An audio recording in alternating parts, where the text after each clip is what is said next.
Okay, so last night's homework was to look at next year's game, see if you could figure out something that would be a potential challenge that we'll have to do for the innovation challenge. Did anybody get a chance to look at that and kind of think about it? Okay. Board. So I will let you know that the release for this year's game is going to be August 4th. So if you are wanting to get a head start on what this year's game is going to look like, that's going to be on August 4th. If you go to FIRST's website, firstinspires.org, you can go ahead and get more information about that and see the exact time. See the exact time that's going to be on Monday. I see Christian was able to do a little bit of the homework. That's awesome.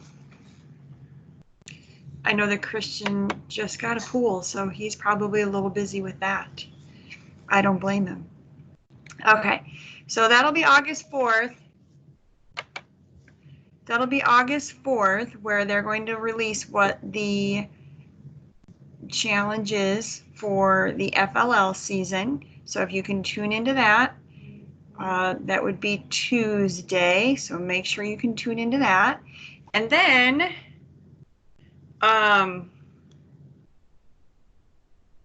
okay. All right, so today, Jack is going to be presenting again. Good morning, Isabel. Jack is going to be presenting again, and it is more programming, correct, Jack? Yes, yeah, I muted you again, Jack. Still muted. Nope, still can't hear you.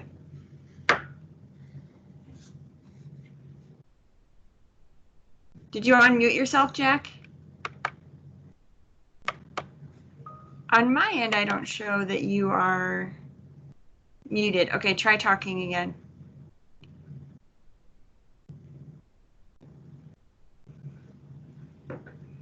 Jack, did you try talking again?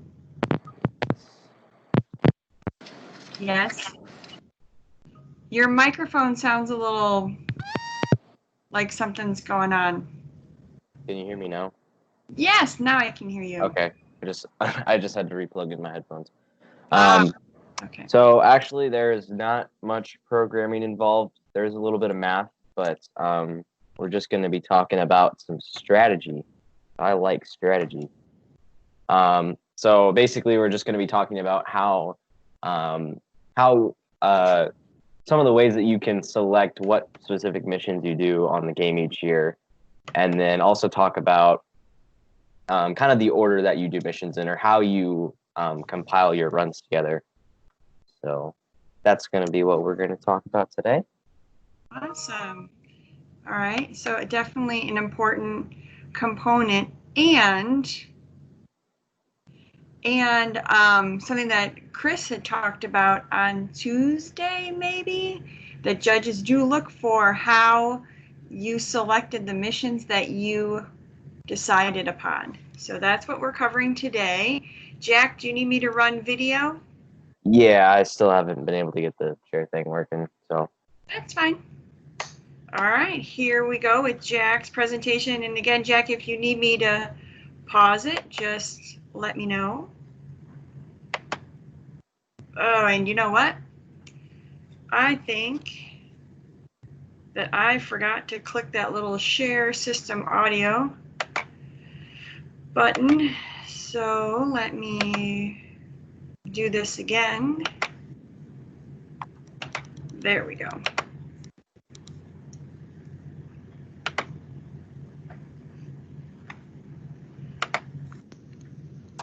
Hi, and welcome to the final day of the Robot Casserole FLL camp. My name is Jack. Today we'll be discussing one of my favorite topics, strategy. And we're going to look at this, last, strategy will be one of the first things you and your team will discuss once the game is released. We'll take a look on how to analyze an FLL game and how to develop a strategy. We'll also go through different ways you can arrange your table run to be as efficient as possible. First, let's take a look at mission strategy and analysis. Before making a strategy, there are several steps you can take in preparation as a team. One is to set your team goals for the season. These goals may vary from team to team. For instance, instead of focusing your resources on your table runs, your team may wish to focus on the project instead. This would mean that you wouldn't have to be so ambitious with your table runs and just maybe go for a select few. Another case could be that you're a rookie team just starting out and you want to start out slow. So you decide to do only 2 or 3 missions just to get your feet wet. Or maybe you're so ambitious that you want your team to make it all the way to the World Championship. So you would want a pretty good robot in order to get all that way. So you want to focus as much time and effort into the robot runs, as well as the other different tasks that you have to complete. The second thing you want to establish is your team's limitations. For example, your team may not know how to use sensors, and so you choose to avoid any programs that would involve them. Hopefully by now, most of you won't have this problem anymore, but you may have other limitations, time, parts, or knowledge on a certain subject. Identifying these limitations will help you not get too ambitious with your strategy to where you can't complete your season goals. Finally, you're going to want to read the rules once they're released very, very carefully and make sure you completely understand how to play the game. I'll explain why in just a second. All of this may sound a little familiar, as this sounds very similar to one of the initial steps in the engineering process that we talked about on day 1. And that's because it is. You have a defined problem, and these are some of the initial steps that you can take in order to solve the problem. So now that we know all of our parameters, we can move on to actually forming a strategy. Each team will have different strategies based on their goals and limitations, and we will not be able to cover every single strategy in this video, but we will cover how to form a strategy that centers around scoring the most points on a table run, as I'd imagine that's what many of you are wanting to know. At first, one may just look at the missions and just want to do the missions that score the most points. Because, you know, scoring the most points is the best thing, right? Well, not exactly. One of the best ways to scoring the most points on a table run is not necessarily having the missions that just score the most points, but more of having missions that are the best value. Or, I guess, give you the most bang for your buck. Let me explain in food terms. One of my favorite ways to explain things. Say you're going to dinner one night, and you have to choose what your restaurant you're going to go to. And there are many options, but you have a couple of parameters. One, you're not a billionaire, so you don't have a ton of money to go anywhere. But you also want some really, really good food. So your goal is to find the restaurant that has the best food value, or who has the best tasting food for, I guess, the cheapest price.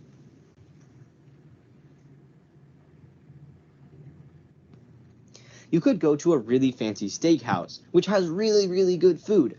However, it's way too expensive, and you don't have enough money to get it.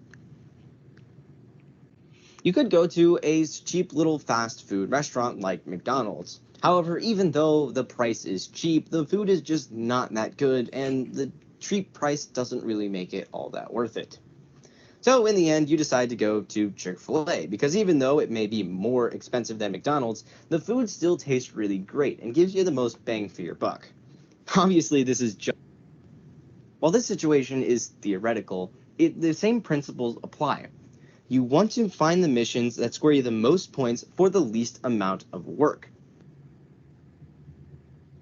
That way, you can spend your time most efficiently by getting those missions done, and then you have time to score other missions, and maybe you'll have time for one of those harder or easier missions.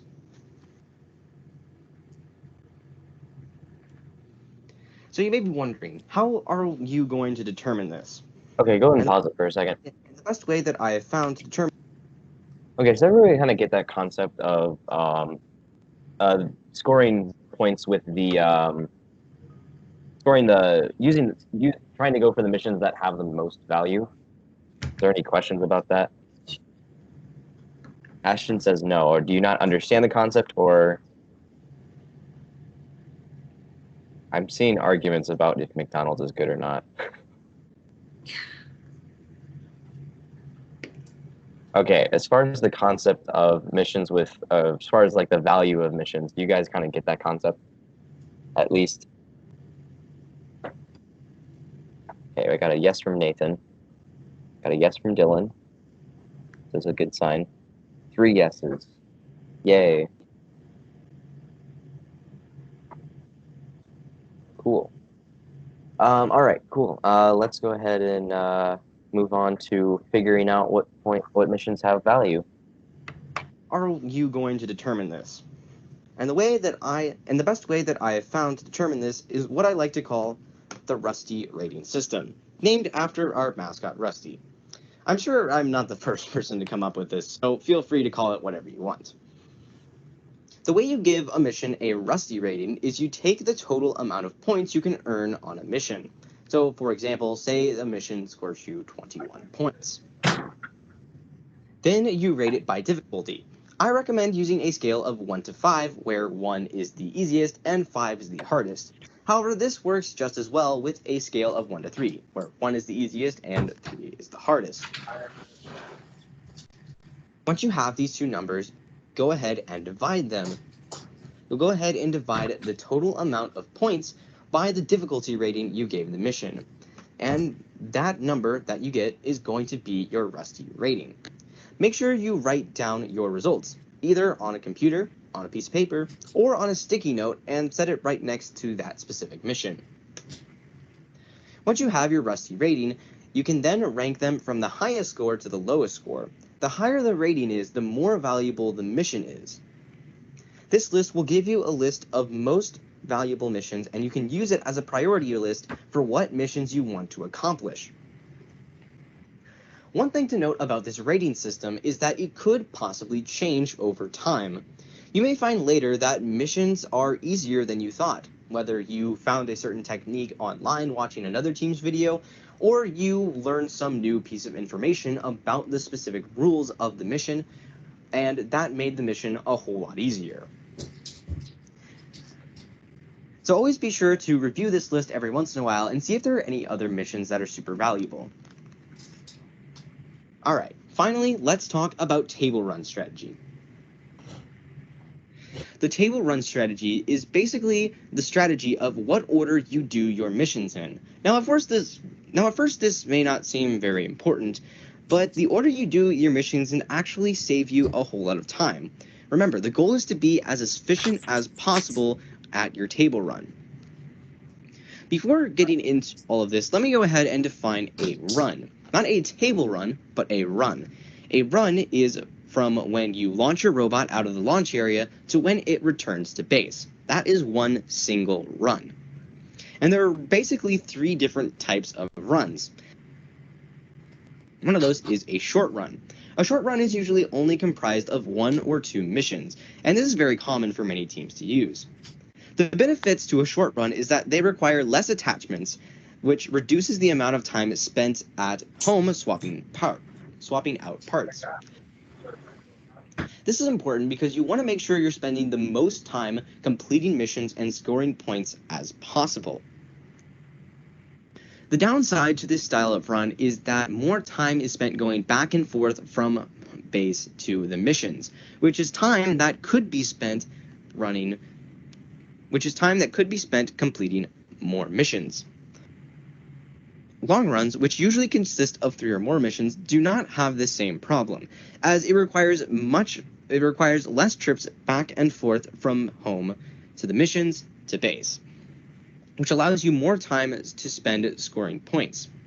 However, the biggest downside, which is basically the opposite of a short run, is that they will require possibly more attachments or possibly more complicated attachments in order to complete all those missions in a long run, which, of course, is taking up more time you could be spent scoring points.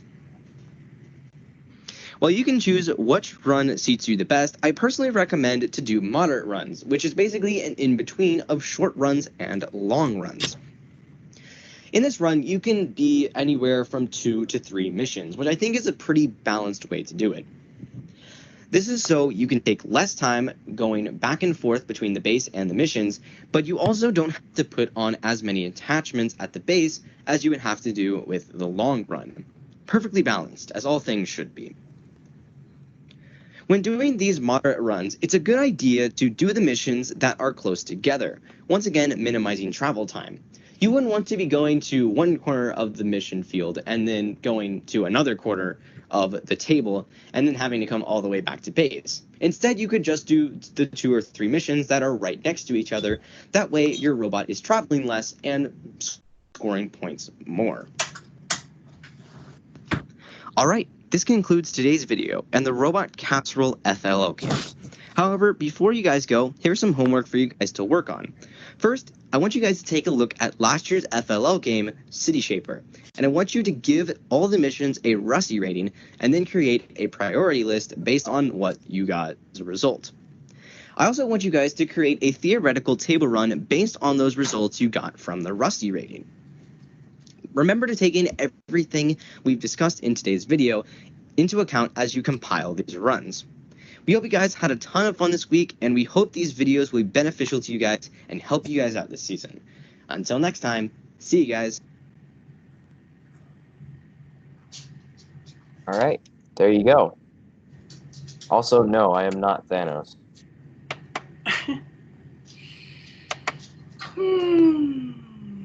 All right. Fun fact, I've actually not seen Infinity War or Endgame, so. Ashton has a question. What is your question, Ashton? You'll have to unmute yourself or put it in the chat, Ashton. Oh my goodness.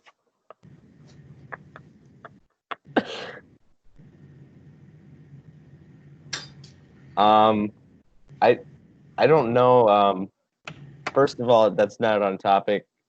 Second of all, I really don't know the answer to that one. I feel like that's kind of like the what came first, the chicken or the egg question. All right. All right. So I'm gonna go ahead and kind of go back to the Rusty rating system here and kind of go a little bit more in depth here. I'm gonna share my screen here real quick. All right. All right.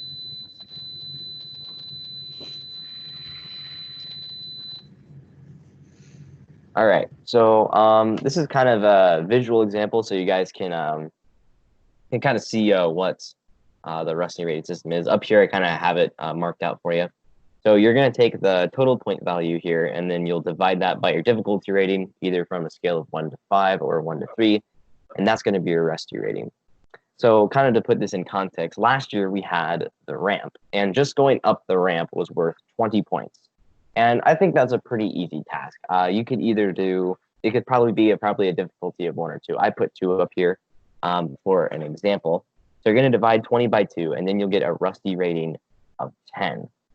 And that's a pretty high one. So that's kind of an example of a mission that is maybe worth a lot of points and it's not that difficult, so it might be a mission that you want to do.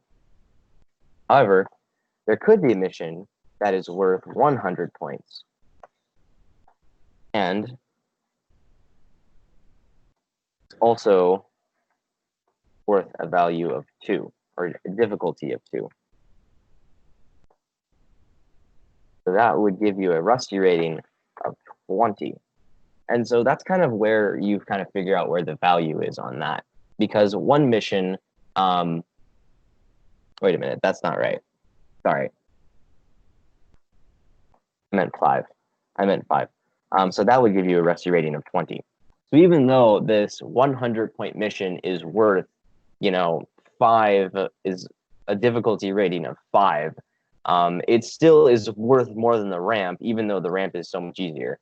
And so that's where kind of the balance is of that. Sometimes hard missions will have a super good value because they have a lot of points with them. But sometimes some of those harder missions are going to have less points than they're really worth. And so that's kind of where the system comes in. Because what if it was only 40 points? Go into here, and then you give it a rating of 5.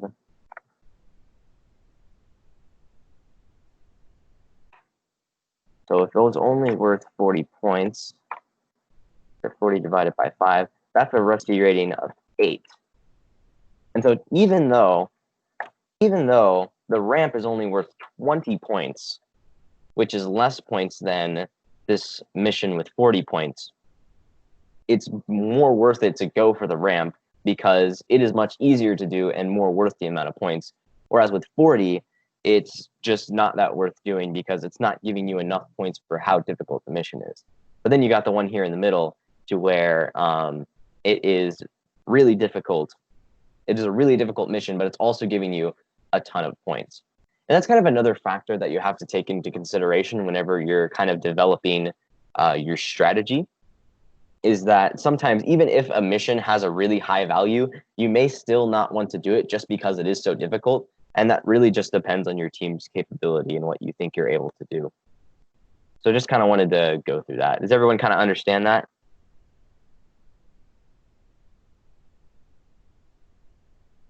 Okay, I got an Jim, you have a question.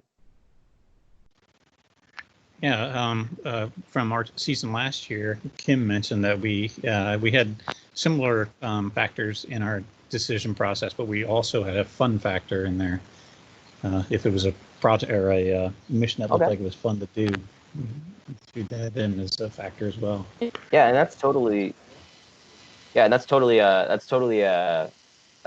respectful way to do that. You know, if you're not, if maybe you're if you're just kind of here to have some fun and do the missions that look the most fun, that's a way to do it. And like I said, it all depends on your season goals. Maybe your goal is maybe you don't want to be super competitive. Obviously, you want to do really good, but maybe you don't want to you're not necessarily concerned about where you finish, and so it's more about having fun. So yeah, that's definitely a good thing to consider.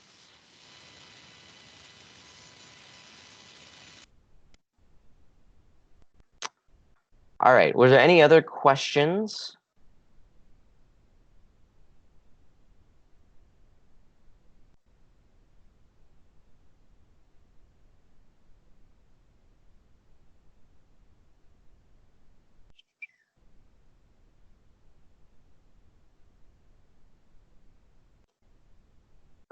I'm not seeing any.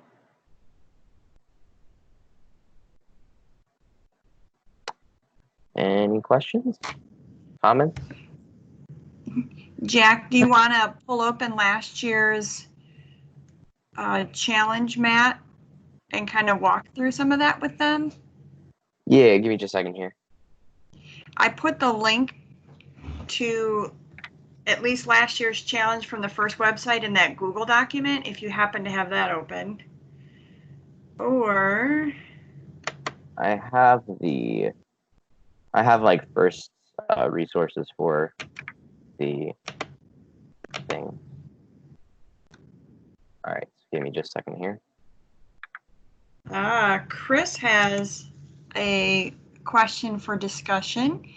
He says, what sorts of things can happen if a team doesn't analyze and prioritize the game?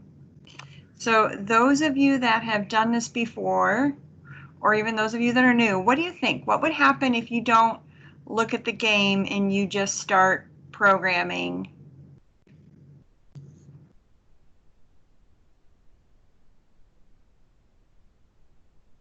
Dylan? I see someone is typing. Is it Dylan? He has his hand raised. Oh, Dylan, what do you think is going to happen if people just start programming? What's the outcome of that? Well, you wouldn't have any ground blueprints to when you would turn or when you would go faster or slower. Okay. And Action well, says maybe you wouldn't know go ahead. where to go. Okay, wouldn't know where to go.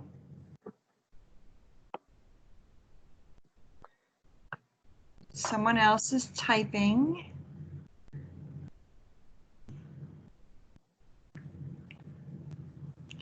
So I know none of the students here are drivers, but this would be just like if you got in the car and you and your family decided you were going to drive to Minnesota and you were just going to start driving without looking at a map.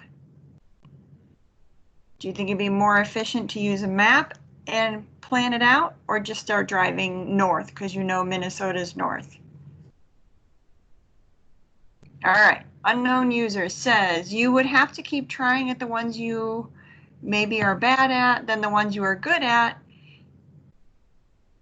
Then the ones you are good at are ones you most likely are not doing because you are trying random. Okay, so you're missing the ones that you might be efficient at because you're just randomly doing things. Good. Mm-hmm. That's actually a really good point, is that, I mean, as far as like, and kind of bringing it back around, you know, obviously, you know, your team goals may be different, you know, maybe it's, you know, kind of like what Jim said, you know, maybe you just want to have some fun with the challenges and you want to just do the ones that look like fun, and that's perfectly fine. Really, the biggest benefit to analyzing the missions is, this is kind of like how, you know, think about it like what we do in FRC. Every year we get, you know, our game, and our goal is to try and figure out, you know, what is the best way to score points and what is the best route to score points. Because, you know, we have a field, and, you know, unlike you guys, you know, we are kind of doing the same thing throughout the whole match. And so, you know, we're always looking at the field and trying to find what would be the most efficient routes to kind of go around. The goal is to try and score the most amount of points, you know, or that's at least some teams' goals. And so if you don't analyze the missions, you end up kind of guessing at what the best way to score points is. Sometimes I guess can be right, sometimes I guess can be wrong. You know, maybe you assume that the missions with the most points to get you give you the most points, and, you know, maybe they can. It's just that in the end, there's just that kind of analyzing the missions is the most surefire way to figuring out what those missions that have the most value, the missions that have the most value. That's the best way to figure that out, instead of just having to guess at it. And don't worry about your grammar. I know that all of you are typing quickly to get your thoughts out there, so no one is judging your typing or grammar. All right, so Jim has an interesting question here. What if you choose a mission to complete, but as you work and execute that mission, you just can't get it to work? Spend a lot of time, but you are not successful. What would you recommend? That question came out of a mission that we really struggled with this year. We had an idea to complete the Raises a Tower mission. Okay. And we came up with a really cool robot to do it. And we worked at it every day in practice, and we could never get it to work. But the robot was so cool, and the mechanism was really neat. We could not give up on it. We kept wanting to try, but we were never successful with it. It was a robot with a spiked wheel that spun to lift a tower up. It never worked for us. So yeah, that's definitely an interesting question. I kind of hadn't really, I mean, I think that it crossed my mind, but I hadn't put too much thought into it. Well, I can definitely, I definitely know the pain of having a mission that just doesn't want to work, especially when you have a cool idea for it.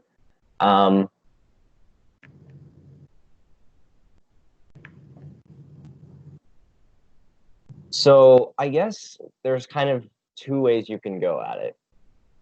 One way is you can keep trying that mission and keep trying to improve it, but, you know, obviously that may not happen.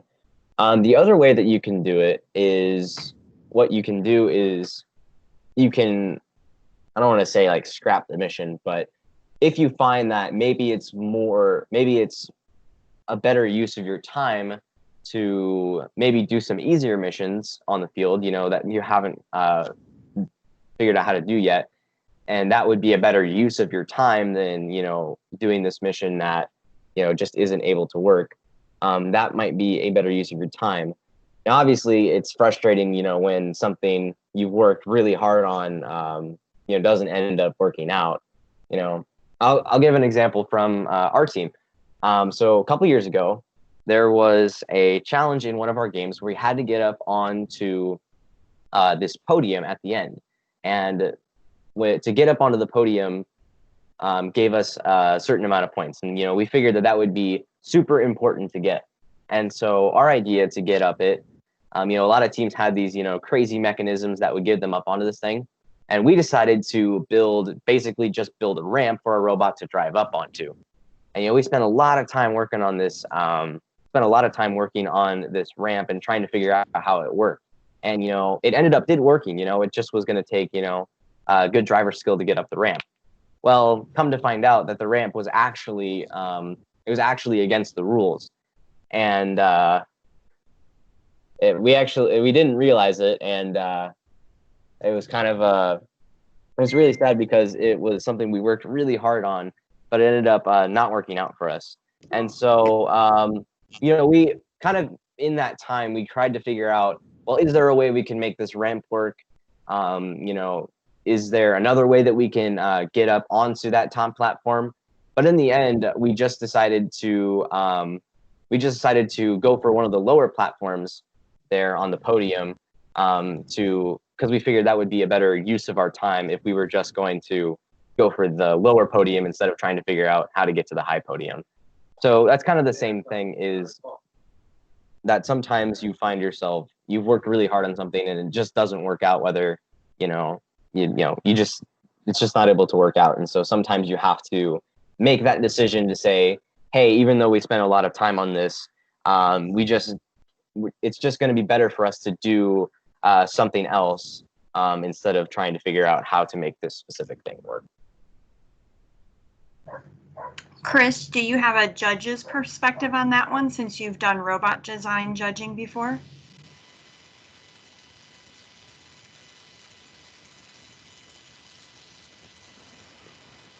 Muted.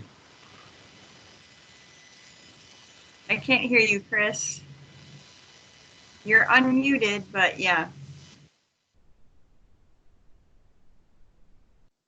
How about now? There we go. Okay, so just confirming, we're still talking about, you know, changing priorities on missions kind of partway through the design process, right? Well, like Jim was saying, they had a really cool mission. They spent a lot of time on it. Maybe you just can't get it to work. What do you do? So it depends. Again, I'd almost say depends on your team priorities, kind of what Jack was getting at a little bit earlier there. You know, obviously, if you're looking to perform as well as you absolutely can on the tables, I would tend to say that, yeah, you want to have a process on your team by which you're continuously evaluating, you know, based on what your team is able to do and what solutions you're able to come up with. Are you actually spending time on the most valuable missions and getting the most score out of the limited time and resources you have on your team? And that's got to be your one and only one prioritization. However, you know, getting good table scores isn't necessarily the most important thing. And in general, actually, I would tend to say it's more, the learning process is probably more important than anything else. If I were, you know, setting the tone for how a team would work. So, I mean, from a judge's perspective, I tend to say that, you know, to be frank with you, as long you can work on pretty much whatever you want. Like I as a judge, I don't necessarily care, you know, what you're going to work or what you want to work on. The biggest thing that I would say to do well in judging in general is just to make sure you have a good reason for why you're working on what you're working on. You know, if it's because you thought this mission was just so cool and you really wanted to spend time learning about it and digging into it, you know, that's fine. Talk about that, how cool you thought the mission was, and walk through all the different things you tried that maybe did or didn't work.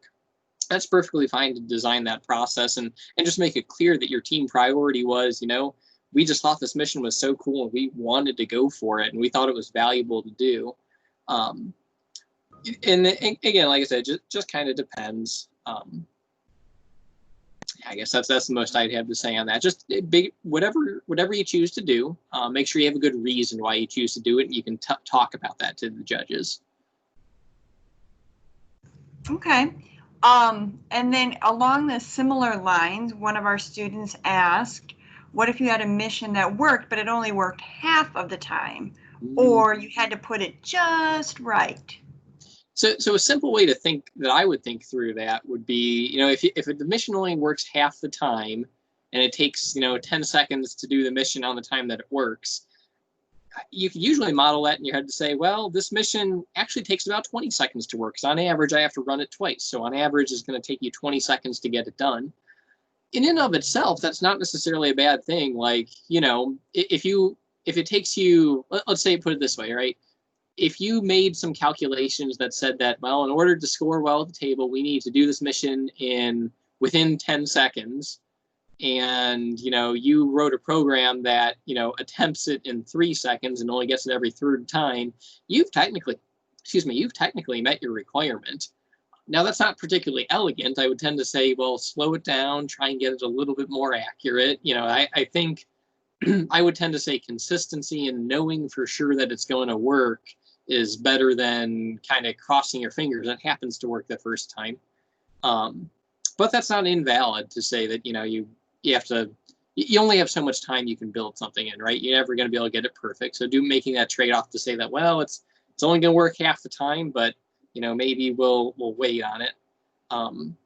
The biggest thing I see teams doing is that when you've got a mission that only is going to work a certain percentage of the time, you save it till last, or you put it at the end so that, if you don't you get to your guaranteed missions first and make sure you lock those points in early on.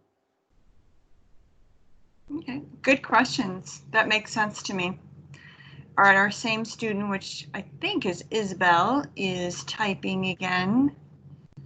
And I would say to all of this that, there's definitely value in making mistakes, because you learn more when you make mistakes than you do if you've just succeeded the first time you've tried something.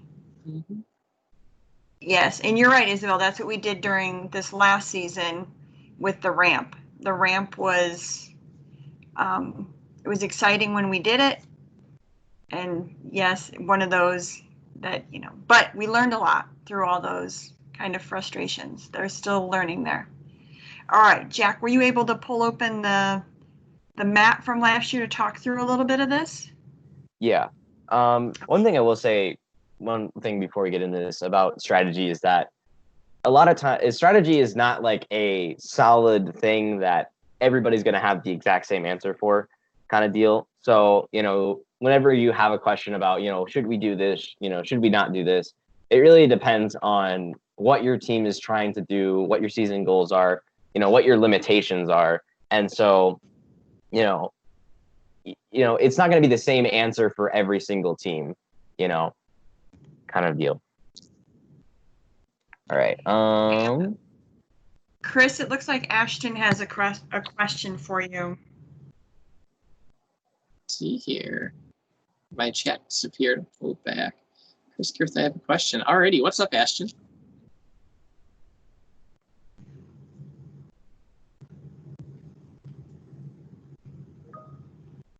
It's random, but the back of the round curtain multiple spots. Yes, yes, that is multiple spots there. I'll send a picture of what it actually is in the chat. All right, let me go ahead and share my screen here. And while you're doing that, Jim asks, are thinking about success rates and points in terms of statistical value important? Do you teach statistical thinking to your teams? Ooh, that's a good one.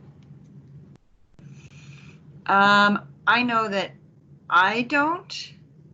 This is only my, second or third year, but I've learned a lot already just sitting here this summer.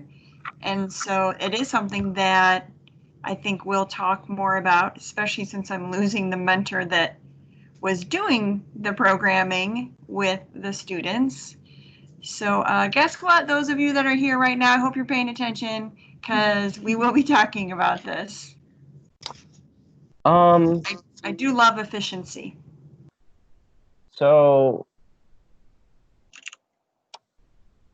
I think that's something good that you can go over as far as like success rates and statistical value.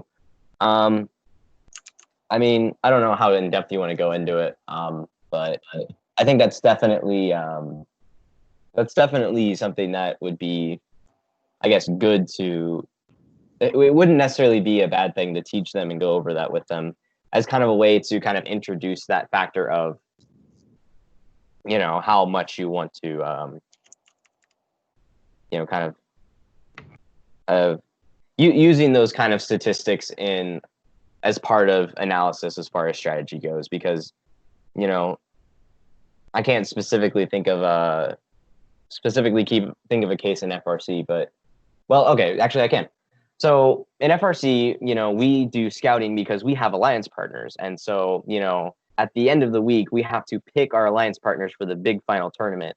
And so we are gathering statistics all throughout the competition. And so once we get to that Saturday, you know, we're looking at, you know, teams that have the best success rates, you know, maybe with their climbing, you know, with their shooting, you know, whatever scoring happens that year. And so that's something that we're always looking at. And so kind of introducing that in League, I don't think is a bad idea at all. Kind of introduces you to looking at statistics and success rates and stuff like that. Yeah. I tend to say that it's good to teach in general, but I guess, and this is targeted more at the mentors, but students, good for you to hear this too. It depends on what the learning outcomes of the team goals are for that year. You know, I mean, I think, you know, teaching anything of these, I mean, I think it's important to teach some of the concepts, like, you know, if you're certain you're going to get something done, maybe do it first, you know, get low-hanging fruit first. There's definitely value in doing the math, but at the same time, you know, definitely if you had a team of, say, all fifth graders and you start throwing up things on the board like, you know, 0.5 times 0.7 to do some statistics probability or some probability analysis, if the fifth graders are going to get caught up on by, oh, shoot, 2 decimals, I got to multiply, how do I do that? You're going to have a hard time regardless. So that's where I would fall back more on the conceptual stuff. Gotcha. The other point too is just that, I mean, again, like I said, team outcomes here. I mean, a lot of the teams that I've talked to, like, frankly, they're just a bunch of kids and parents getting together because they like to build Legos and, hey, look, here's a cool little specific Lego challenge that we can build some stuff and bring them there. And that's perfectly fine too, right? Like, I'm not in any way saying that to be a good team, you have to have these super high level learning outcomes where students walk out with design and analysis, right? A lot of these comments are targeted at, you know, you've already made this decision that we want to perform the best we can on the table. All right, how do you go about doing that? Here's a bunch of ideas. Yep.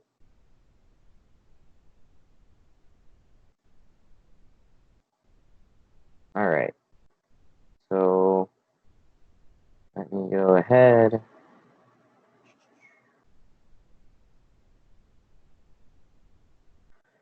All right. So this is the table from last year. And Don, did you want me to kind of go through and kind of walk through the process of kind of analyzing the different missions?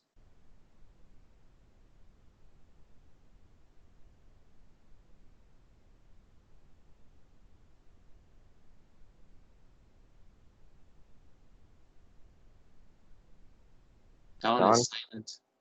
Don. Sorry. Yes, I muted it because, you know, the dog, she doesn't know how to do virtual meetings. Yeah. So if this were the first time you were looking at this table and you'd already looked at the missions, where do you start? With what you've taught us today, where do you go? And I know it's part of their homework, but I kind of wanted you to give them an example first before we let them go. So probably the best place to start is probably the first mission. I mean, I think the best way to go about this is just going about doing the missions in, you know, the order that they're given to you kind of deal. So you can see here on the field that each mission it's got like a little code here, MO1, MO2. just the different number of missions. So we'll go ahead and go through like the first 5 here, and I also have the point values up here as well. So we kind of already talked about the ramp a little bit and how the ramp is worth 20 points. And I gave it a difficulty rating of 2. You could probably give it a difficulty rating of 1, actually, just because, you know, driving up a ramp is not the hardest thing in the world. Probably the most difficult thing about it would be just lining it up correctly. So that's why I gave it a 2. By itself, that's 20 points. So that's a Rusty rating of 10.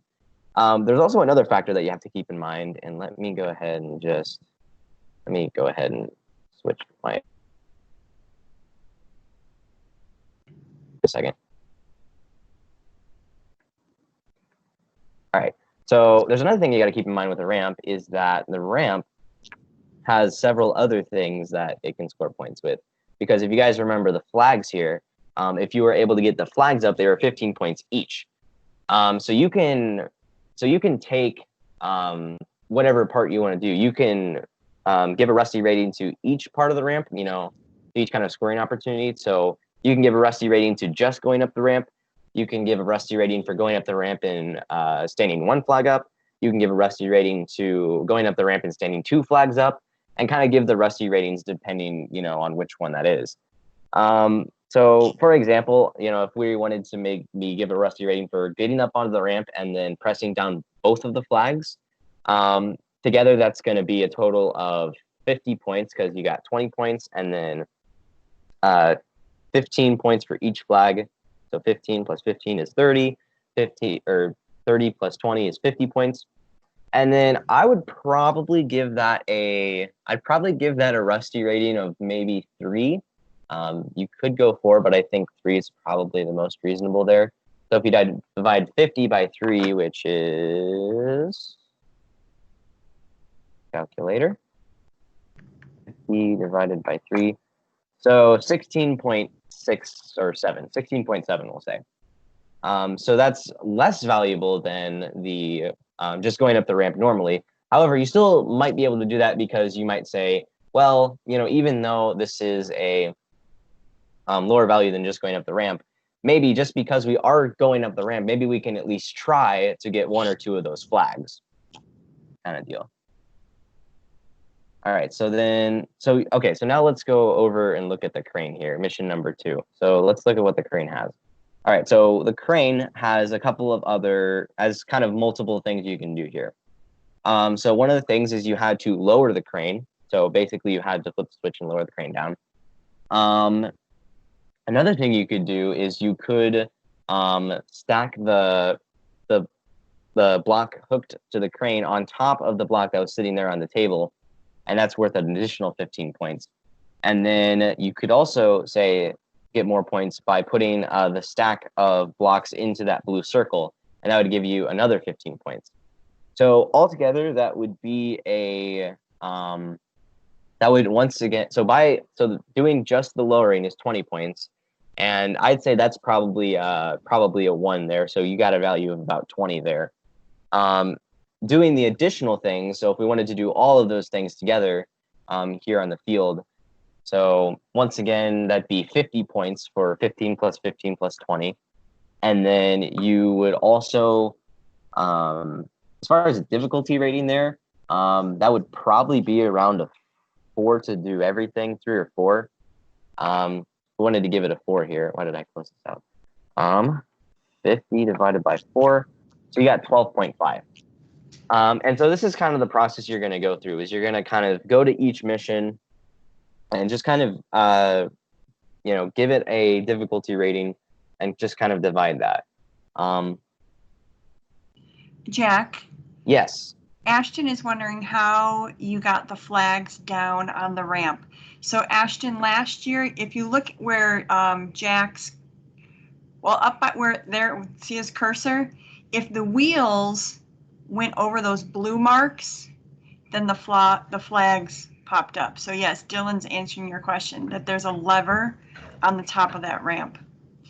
So I want to throw out there, because I know that we might end up having some coaches watch this as well, that for our team last year, we looked through each of the missions. We probably weren't as sequential, and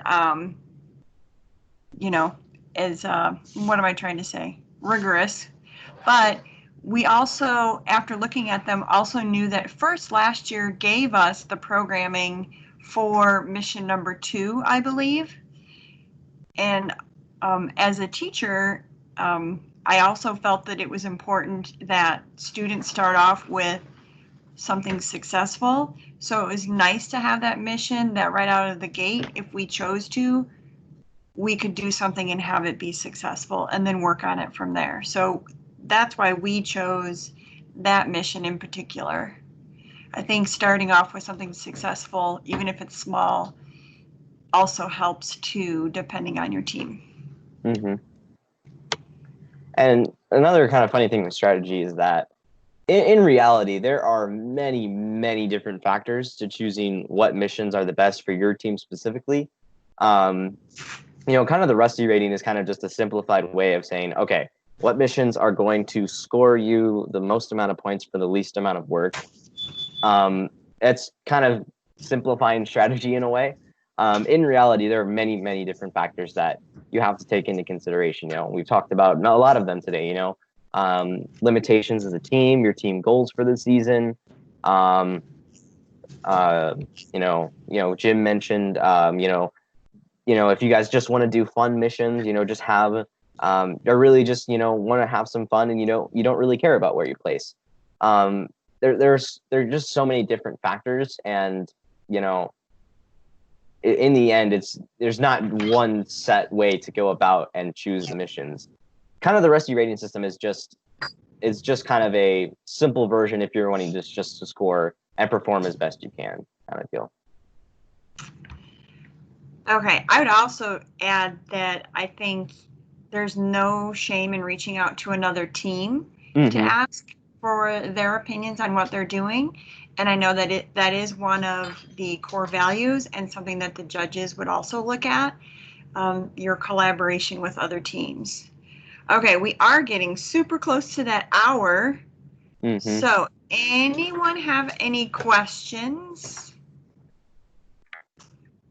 I know we have the homework to look at. Okay, so I really, really, really want to encourage all of you to, and I will show you this website, encourage you to check out the release on, there it is right there, Tuesday, August 4th at 1 p.m. Eastern time. And remember, the people that live on the east side of the United States get to that time first. So that means for us, it is noon. It's 12 p.m. on August 4th.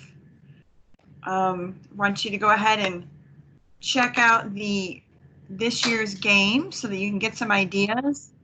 No, I don't have my sound on for it, but I wanted you to see that. I did put the link to this page in our homework. So,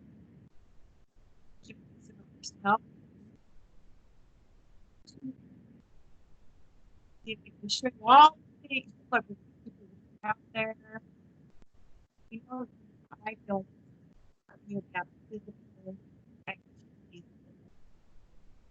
Your sound is cutting out a lot, Dawn. Yes, on that. Okay, so make sure you check that out on Monday, or sorry, on Tuesday, August 4th, noon. Please stay in touch with us through all of our social media challenges, our social media accounts. Keep in touch. You know how, those of you that are on my team, you know how to get a hold of me. I don't think we have anybody. Kim's here today. I think you know how to get a hold of your dad. Oh, Molly, I guess, is wanting to come say hello because Kellison has her. That's my puppy that kept ringing the bell. Okay. Anything else? This is, will the championship for replay be online? Yes. So do you mean like in February or January, Ashton, the competition? So I feel like this year we don't have a lot of details yet.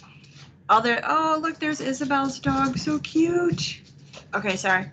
I've heard that a lot of what we'll be doing this season is recording your missions and then sending them in to be judged. Your project presentation will be recorded, sent in to be judged. We are working on something with the local FLL people so that we can provide some sort of scrimmage opportunity like we've done in the past. Those of you that came to the warehouse last year, we are going to still work on something like that, so you still have a chance to practice before going to the competition in December or virtual or whatever it is. I don't know how robot design judging will be done or core values, though last year core values, they didn't have a specific session. The judges just walked around and kind of paid attention to what you were doing all day. Yes, the competitions are a lot of fun. I encourage all of you. The FLL competitions are fun. The FRC robotics competition, robot casserole, those are super fun. Someday we are going to get back to normal and have what we used to have for FIRST robotics. Just hang in there, keep plugging away, because your end goal is a job, hopefully in a STEM related career, right? And the work you're putting in now is going to pay off in the end. Trust me. All right. Anything else?